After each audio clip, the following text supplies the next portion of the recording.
with Daphne. Welcome to Teach a Touch with Daphne. Hello everyone, I'm Daphne and I welcome you to the first episode of Tete a Tete with Daphne. So if you are ready, I am ready, and I am hoping that you will enjoy today's ride. So before I commence, I would like to pose a question. How many of you can recall when you started talking? Yes. If you can do that, please leave a comment in the comment section. Now moving on. Today we'll be talking about communication development in babies.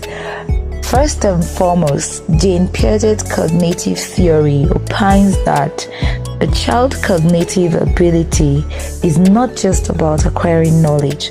The child has to develop or construct a mental model of the world through his interaction with nature and nurture. So the first sensory motor stage, which is usually between birth and 2 years, is marked by the child using his senses to learn things about himself.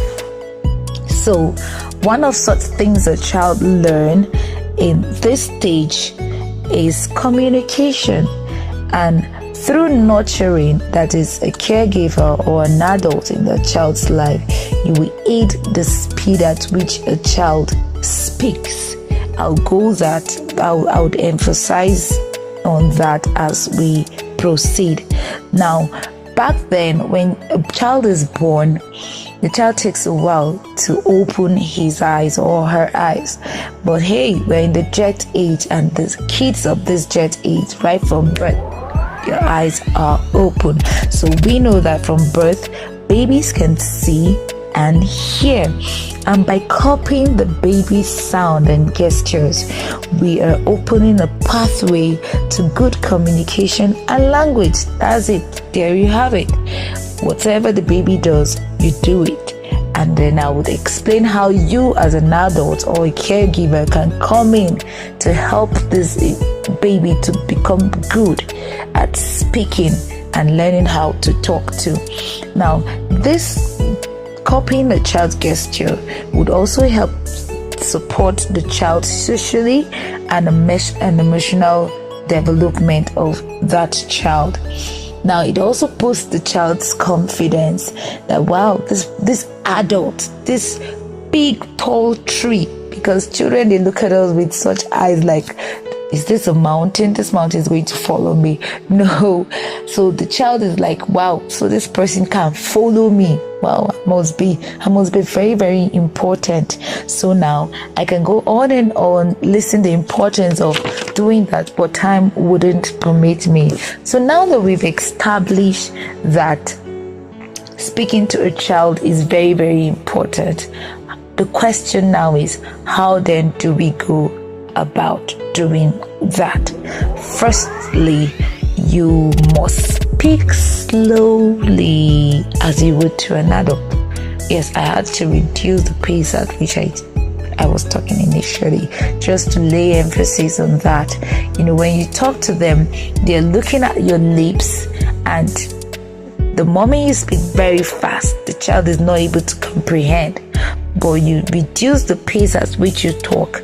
You're giving the child the space to learn, to follow the pattern in which your lips are moving, and the child is also listening to the words coming out from your mouth. So you speak slowly. And then another thing is, say some words softly and then others in a high pitch to show your excitement. Now, if you do that, the child knows what this means, excitement, and this means something else. The child is able to deduce that, okay, when the pitch is high, wow, it's a good thing, let's dance. Okay, no child is dancing, I'm dancing on my own. but that's the interpretation the child gets. And then the third thing is use a few words or short sentences, and while doing that, you would do that repeatedly.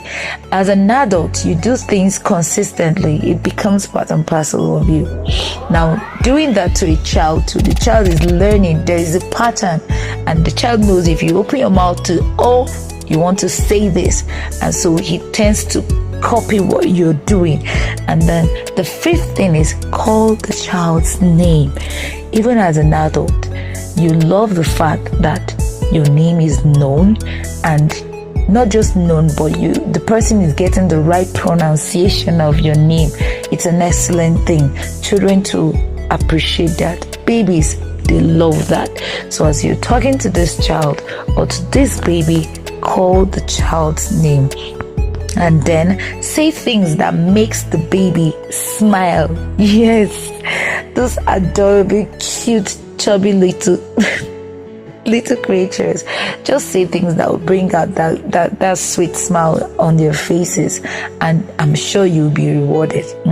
Yes, you too, you'll be happy for putting the smile on the baby's face. Last but not the least, play music and sing along with the music. Now, if you can't play music, you can sing to the baby. Yes, singing, I mean, babies, they love it. It has a way of just calming their nerves and all that. So you sing to the baby, and not just sing, the baby is listening too, and the baby is picking words from the things you're saying. And this last thing I want to really lay emphasis on is, while doing all this, make sure you maintain eye contact. I'll repeat that again. Maintain eye contact. Look into the baby's eyes and speak to that baby. There's this understanding the babies get, and by so doing, the baby will respond better to speech when he is looking right at you. So when next you see a baby, or when next you're holding a baby, try and implement these things, and I would really love to hear the outcome.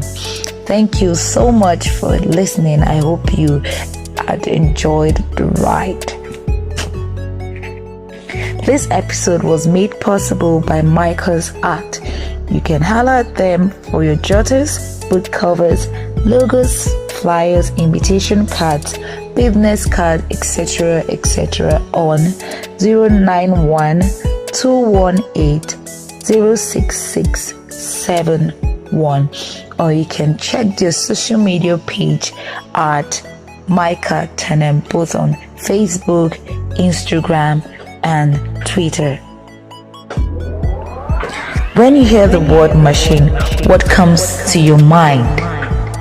Join me next episode as we have an exclusive interview with a special guest who gave us an insight to the word machine.